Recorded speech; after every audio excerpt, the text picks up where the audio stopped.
Welcome to the deep dive. Today we're jumping into a subject that, well, many of you with dogs might know something about, or maybe you're just starting to face it. Canine epilepsy. Right. We've pulled together quite a bit of material vet resources, Huh. stuff on specific drugs like Caprovet CA1, general management guides, and even some recent scientific studies. Yeah, good mix. Our goal here is really to boil this all down, find the most important bits, and give you a clear picture of canine epilepsy, without making your head spin with jargon. Absolutely. And canine epilepsy, it's essentially about recurring seizures. Yeah, they stem Mhm. from this weird electrical burst in the dog's forebrain. Like a short circuit almost. Kind of, yeah, a temporary electrical storm, you could say. It's complicated, lots of potential causes, different ways it shows up. So just understanding the basics is, well, step one. Okay, let's try and visualize it. What do these seizures actually, look like? The sources mention a few different kinds. Yeah, they do. So you've got what are called focal seizures. These might just be in one area, maybe a leg starts twitching or the Ooh. face. The key thing here is the dog's usually still aware, still conscious. Okay, just a part of the body. Right. Then there are absent seizures. These can be harder to spot. The dog might just like zone out, scare into space. Sometimes they might even stumble or briefly lose consciousness. Subtle. Can be. And then the big one, the one most people picture, is the generalized seizure or grand mal. That's, full body convulsions, loss of consciousness. Usually lasts, say, 30 seconds up to maybe 3 minutes. Wow, that sounds terrifying to witness. And it's not just the seizure part itself, is it? There's like a before and after? Exactly. Good point. We talk about three phases. First is the preictal phase. That's right before it happens. What might you see then? Behavior changes. Hmm. Often. The dog might hide or suddenly get really clingy, needing attention, maybe just seems worried, confused. It varies. Okay. And then the seizure itself, That's the ictal Mhm. phase, yeah, the actual event. Yeah. And right after that, you get the post-ictal phase. the recovery period? Sort of. But it can be rough. Confusion, extreme tiredness. Some dogs might even show aggression, which can be scary. Temporary blindness, pacing. Mm. And this phase, it can last just minutes, or sometimes, believe it or not, up to a week. A whole week. Wow. Okay, so if you suspect your dog is having seizures, what's the vet gonna do to figure things out? Well, diagnosis is pretty thorough. It Yeah. starts with a really detailed history from you, the owner, how often, what do they look like, all that. Makes sense. Then, usually, basic blood work chemistry panel, CBC, and a urinalysis, Mm. just to rule out other underlying problems, metabolic stuff that could cause seizures. Right, check for other causes first. Exactly. And sometimes, if those are clear, they might need more advanced stuff, maybe a brain MRI, or even a spinal tap to look at the cerebrospinal fluid. Okay. And once you have a diagnosis, or at least a strong suspicion of epilepsy, how do you treat it? Sounds like it depends a lot on the why. Precisely. Treatment is very tailored. If it's what we call idiopathic epilepsy, meaning we can't find a specific cause, it just is epilepsy, then anti-seizure meds are the main thing. Okay. But if it's caused by, say, meningitis, you'd use anti-inflammatories, maybe immunosuppressants, Mm-hmm. brain tumor, that could mean surgery, radiation, chemo, Lots of possibilities. totally. If they ingested a toxin, you got to get that out fast. Stroke, supportive care, maybe blood thinners. If it's linked to another disease like a metabolic one, you treat that disease. Right. Address the root cause if you can find one. That's a great overview. Let's maybe zoom in on one specific medication mentioned a lot in our sources, potassium bromide, or KBR, and this Cabrovet CA1 thing. KBR has been around a while, hasn't it? Oh, yeah. Potassium bromide is a veteran in the fight against canine seizures, especially idiopathic epilepsy. It Hmm. works by basically stabilizing the nerve cell membranes, makes them less excitable. Less likely to fire off those seizure signals? Exactly. It sort of calms the electrical activity down. How does it do that on like a cellular level? So bromide ions, they actually use the same channels in the nerve cells that chloride ions normally use. When bromide goes through, it makes the inside of the cell more negative. That's called hyperpolarization. Okay. And that makes it harder for the nerve cell to reach the threshold to fire off an electrical signal. So it raises the seizure threshold. There's also some thought it might boost GABA's effects. GABA, the calming neurotransmitter we mentioned. That's the one, the brain's natural brake. So Mm. KBR might help press that brake a little harder. Interesting. And how is it usually given, and how do you know if it's working right? It's typically an oral medication because it takes a while to build up to a steady level in the body, and the right dose varies between dogs. Monitoring is key. Blood tests. Yep, therapeutic blood level testing to make sure you're in the effective range, but not too high. And the dose is based on weight. so you need accurate dosing. Got it. Now, this K-Brovet CA1, is that just a brand name or is it different? It's a specific formulation. It's actually conditionally approved by the FDA. Comes as a flavored, chewable tablet. Oh, chewable. That might make it easier. Could be. Big things are. It's designed for once-a-day dosing, and it has a really long half-life, about 21 days. 21 days, so if you miss a dose. It's maybe less critical than with shorter-acting drugs, yeah. Doesn't mean you should miss doses, but there's more buffer. Also, it's cleared by the kidneys, not the liver, so it can be a good choice for dogs with liver issues. Okay, that makes sense. The sources mentioned a pilot study on K-Brovet CA1. What did they find? Right, that was a retrospective study. They looked back at records of 51 dogs with idiopathic epilepsy, compared the month before KBR treatment to a month after they reached a stable dose. Okay. Out of those 51, they had enough detailed info for 27 dogs to really assess effectiveness.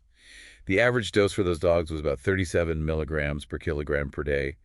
About two-thirds got it once a day, the other third twice a day. And the results? Did it work? Well, they looked at a few things. For seizure count, 70% of those 27 dogs were considered successes, meaning a good reduction. For seizure days per month, 67% were successes. So fewer seizures overall and fewer days with seizures. Right. And importantly, seizure severity either got better or stayed the same in almost all of them, 93%. So overall, they called it a treatment success in about 67% of the dogs they could evaluate. That sounds pretty positive for a pilot study. What's the typical dose range for these K-Brovet tablets? The label suggests a range of 25 to 68 milligrams per kilogram per day. But, and this is crucial, the actual dose has to be figured out by the vet based on how the individual dog responds. Right. It's not one size fits all? Definitely not. And sometimes vets might use a higher loading dose initially just to get the drug levels up into the therapeutic range faster. Any specific instructions for storing it? With big warnings? Yeah, standard stuff. Mostly store at room temperature, like 68 to 77 Fahrenheit. Big warning. Not for human use. Keep it away from kids, and absolutely away from cats. It's not for them. Definitely keep it away from cats. Good to know. And don't give it to dogs who are allergic or sensitive to bromide, obviously. Are there other precautions vets and owners need to think about? Well, its safety hasn't really been studied in breeding dogs, pregnant or nursing moms, or very young puppies, like under 6 months. Okay. And you need to monitor dogs closely if their diet changes significantly, especially salt content, or if they get IV fluids with chloride, or start other meds. Dogs with kidney problems are also at higher risk for bromide building up to toxic levels. Right, because the kidneys clear it out. Exactly. And it's worth remembering, KBR alone might not work for every single dog with idiopathic epilepsy. What about side effects? What might owners see? In that study, the most common things they saw after starting KBR were increased appetite, maybe some weight gain, sometimes vomiting or regurgitation, and sedation, like being sleepy or sluggish. Sedation seems common with these drugs. It often is, especially at first. Other things reported are drinking more, peeing more, less energy, and ataxia. That's like being wobbly or uncoordinated. That was the most common neurological sign. And if KBR is used with another drug like phenobarbital, you can see more intense side effects, more sedation, maybe irritability, restlessness, depression, worse ataxia, even hind leg weakness, pupil changes, stupor, or even coma. Those serious neurosigns were apparently reversible. You mentioned K-Brovet has conditional approval. What exactly does that mean? Good question. Conditional approval means the FDA agrees there's a reasonable expectation it will be effective based on initial data, like that pilot study. Yeah. But the company still needs to conduct more comprehensive studies to provide full proof of effectiveness. So it's promising, but more data is needed for full approval. Exactly. There was a larger dosing study that found the average dose to get blood levels right was around 46.6 millibarial per liter a day, but with a pretty wide range. Yeah. So that pilot study is just one piece of the puzzle. It really sounds like getting the dose right and monitoring bromide levels is super important. What are the key takeaways for vets on that? Yeah, so for dosing, if it's the only drug, monotherapy, maybe start around 30-40 milligilograms once daily. If it's an add-on to another drug, maybe start lower, like 20-30 milligilograms once daily. Always give it with food. With food, okay. Loading dose, maybe 450-600 milligilograms total, split over 1 to 5 days, can get levels up faster if needed. Then blood level checks definitely around 2-3 months after starting, then at least once a year. And check kidney function and blood fats, triglycerides, annually too. What kind of things can mess with those bromide levels? Biggest one is salt or chloride. Bromide and chloride kind of compete in the body. So if a dog eats a lot more salt than usual, it can actually lower their bromide level. Oh, interesting. So diet changes matter.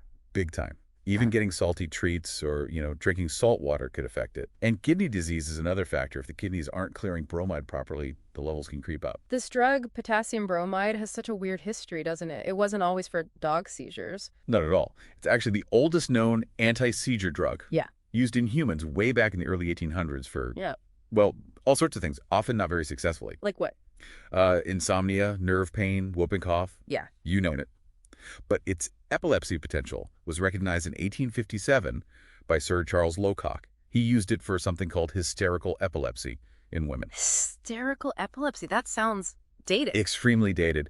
We think now it probably referred at least partly to seizures linked to menstrual cycles, catamenial epilepsy. Okay. But there's also this strange historical thread linking it to suppressing sexual excitement. Really? Yeah, it was used as a sedative for that purpose in both men and women, tied into some old, now debunked ideas about epilepsy's causes.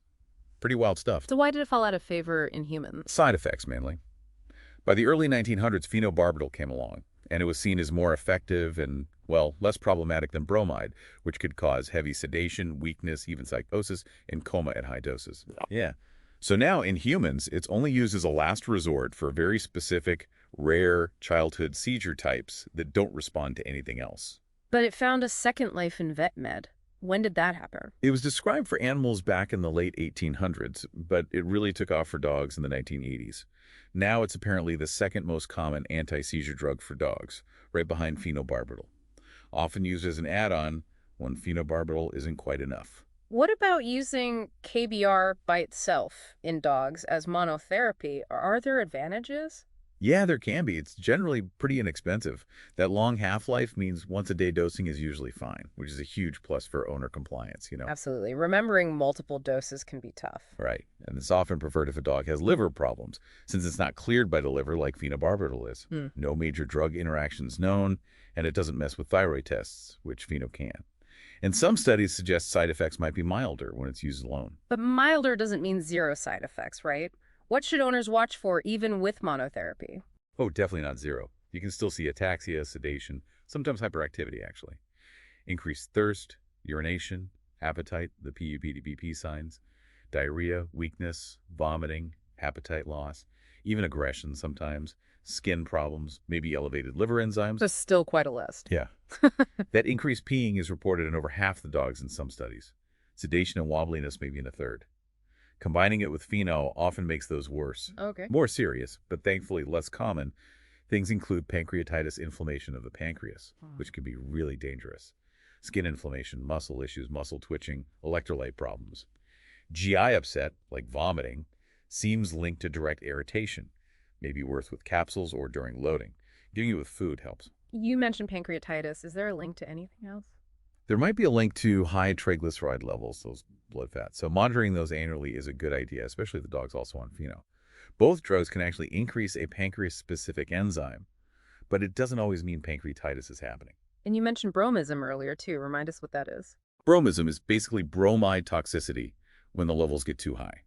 Symptoms are mostly neurological and psychiatric. Lethargy, confusion, hallucinations, muscle pain, severe ataxia, stupor, coma. Sounds awful. Is it reversible?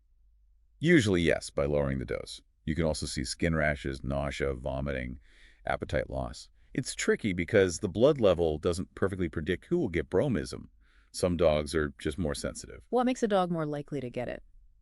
Certain breeds, maybe, having other neurological issues, be on multiple anti-seizure drugs, suddenly eating less salt, or having poor kidney function, all increase the risk. It really drives home how managing epilepsy is such a balancing act. And the sources stress how important owner concerns about side effects are for quality of life. Hugely important. Vets are focused on stopping seizures, naturally. But for owners, how the medication affects their dog's daily life, their energy, their personality, that's massive. Bad side effects can really damage the human-animal bond and, sadly, can even lead to euthanasia. So listening to the owner is key. Absolutely essential. You have to weigh seizure control against quality of life and find the best balance for that specific dog and family. Okay, moving past KBR now. What other common epilepsy drugs did the sources cover? Phenobarbital came up a lot. Yep, phenobarbital, still a workhorse. It's a barbiturate. Works mainly by boosting GABA, like we talked about, but also blocks glutamate, the excitatory one. So it calms things down in two ways. Kind of, yeah. It has a long half-life, too, 40 to 120 hours in dogs. Given orally, usually twice a day. Dose adjusted based on response and blood levels. Monitoring is key there too. Definitely. You need to check phenobarbital levels regularly, aiming for that 15-40 GML range. And because of the liver risk, regular liver function tests and blood counts are crucial, especially long-term. Side effects, besides the liver. Increased appetite, weight gain, sedation are pretty common, especially when starting. Finding that sweet spot dose takes time. What about newer drugs? Levetiracetam. Levetiracetam, yeah. Brand name Keppra is common. Works differently, binds to a protein called SV2A involved in neurotransmitter release. Seems to reduce nerve hyperexcitability. Is it better tolerated? Generally, yes. Maybe some mild sedation or tummy upset at first. Big difference is the half-life is much shorter, so usually needs dosing 3 times a day. 3 times a day. That could be tough for some owners. It can be a barrier, for sure. Wow. No routine blood level monitoring needed, but regular vet check-ins are important. And zonisamide. Zonisamide works in multiple ways, too. Blocks sodium and calcium channels, stabilizes membranes, inhibits excitatory stuff, modulates GABA, often dosed once or twice daily. Tolerate okay. Usually well tolerated. Again, maybe some initial GI upset or sedation. Need to watch for rare reactions like liver problems or blood issues. No routine blood levels, just clinical monitoring. One more mention was 2-pyrameta. Right, topiramate, another multitasker. Sodium channels, GABA enhancement, glutamate blocking, oral dosing, often twice daily, generally well tolerated. Potential for mild GI stuff, sedation, weight loss initially, rare risk of kidney stones. Again, no routine blood levels, just watch the patient. Wow, lots of options, but each with its own profile. It really seems like the owner has to be a huge part of the decision-making and management. The sources hammer home owner education. Because they absolutely are. Owners are the front line. They live with the dog, give the meds, see the seizures and the side effects. Dealing with chronic epilepsy is emotionally draining. Yeah, I can only imagine. And poor seizure control is, unfortunately, a big reason for euthanasia. Plus, studies show owner compliance with meds isn't always perfect. One study found only about 21% were fully compliant. People miss doses. Life happens. So how can vets help owners feel more empowered and improve that compliance? Well, education is key. Making sure owners understand what epilepsy is, what to realistically expect from treatment. It's often about reducing seizures, not always eliminating them, what side effects to watch for, what good control looks like for their dog. Setting realistic expectations. Exactly. Clear expectations make owners feel more successful. But explaining all this takes time, often more time than a quick vet appointment allows. So what can be done? Using vet techs for more in-depth education chats is great. Pointing owners to reliable online resources, like that petparenteducators.com site mentioned. Some clinics do client education nights. And tailoring the plan to the owner's life. Crucial. You have to listen. Can they reliably give meds 3 times a day? If not, maybe levetiracetam is the first choice. Maybe KBR with its once daily potential is better. After discussing pros and cons, be upfront about side effects and monitoring costs too. It's an art and a science, they said. It really is. You need the science for the meds, but the art is understanding the client, the pet, their life, and finding what works best for them. Okay, let's shift gears to the latest research findings mentioned. One looked at behavior problems in dogs with epilepsy. What's the connection? Yeah, it confirmed that dogs with epilepsy often show more fear, anxiety, aggression, these behavioral comorbidities. The study looked at how we investigate this. Like questionnaires. Questionnaires, yep. Useful but subjective, rely on owner reporting. Also, EEG brainwave recordings, good for seizure activity but maybe misses subtle behavior changes. And actigraphy wearable monitors tracking movement patterns, potentially picking up pre- or post-seizure changes. So what's the takeaway? We'll probably need to combine these tools prospectively. Look forward, use multiple methods to get a really objective picture of these behavioral issues. Makes sense. Then there was the CBD study. Cannabidiol as an add-on treatment. What happened there? Right, a double-blinded crossover study. 51 dogs with drug-resistant epilepsy. They added either CBD or a placebo to the dog's existing meds. Tried 5 millikill a day first, but that didn't seem effective early on, so they focused on 9 millikill a day. And at the higher dose? At 9 millikill a day, they did see a significant drop in total seizure frequency and the number of seizure days compared to placebo. About a 24% reduction in seizure days with CBD versus placebo. Okay, so it helped reduce seizures. It seemed to, yes. But interestingly, there wasn't a significant difference in the number of dogs who were responders, meaning dogs who had a 50% or greater reduction. Huh. So it reduced seizures overall, but didn't necessarily make a huge difference for a large percentage of individuals. That's one interpretation. It might suggest CBD helps lessen the overall seizure burden more broadly rather than being a dramatic fix for many.